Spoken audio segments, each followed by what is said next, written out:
Un jour historique, Trump l'a surnommé le jour de la libération et ce n'est pas une blague, c'est le début de la fin pour le nouvel ordre mondial. Pendant que l'Europe s'effondre sous le poids de la dette, pendant que la France s'étrangle avec l'inflation, pendant que vos salaires fondent et que vos factures explosent, les États-Unis viennent de frapper un coup que personne n'avait vu venir. Trump vient d'instaurer des tarifs douaniers réciproques massivement.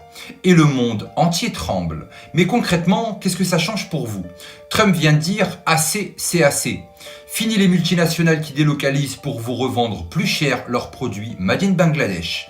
Fini les pays qui inondent le marché américain tout en protégeant le leur.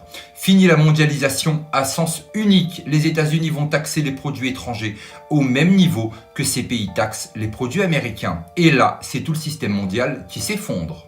La Chine hurle, l'Union européenne panique, le FMI, la Banque mondiale, Davos sont en état d'alerte. Pourquoi? Parce que ce modèle économique était leur arme. Détruire les souverainetés nationales, imposer la dépendance contrôlée par la dette. Et Trump vient de briser ce jouet. Et ce n'est pas fini, parce que derrière cette décision économique, il y a une vision géopolitique très claire. Trump veut un pays libre, indépendant, souverain, sans aucune laisse autour du cou. Et maintenant, il annonce la suite, la suppression de l'impôt sur le revenu. Oui, vous avez bien entendu, fini de taxer vos salaires, vos heures sup, vos efforts. Trump veut revenir à l'idéal des pères fondateurs des États-Unis d'Amérique. Un État financé par les échanges commerciaux, pas par le pillage fiscal du peuple. Les géants de la mondialisation paieront à votre place. Les conglomérats offshore, les GAFAM délocalisés, les importateurs d'Asie ou d'Europe. C'est eux qui vont finir par casquer. Et pendant que vous respirez enfin, eux, ils vont finir par s'étouffer. Mais pour réussir cette révolution, Trump sait qu'il doit frapper encore plus haut, alors il vise la Fed, la Réserve fédérale. Oui, je vous en ai déjà parlé. Cette entité privée contrôlée par des banques jamais élues qui fabriquent la dette, la monnaie et la misère depuis plus d'un siècle. Eh bien Trump vient de la défier.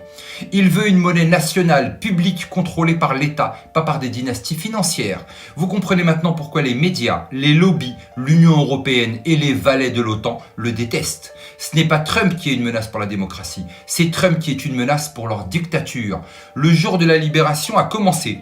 La vraie question maintenant, c'est qui va suivre? La France va-t-elle continuer à obéir à Bruxelles et à enrichir BlackRock, à soumettre le pays à une dette fictive, ou osera-t-elle reprendre son destin en main? Allez-vous continuer à subir ou exiger une vraie souveraineté économique et politique? Commentez si vous pensez que la France devrait faire comme Trump.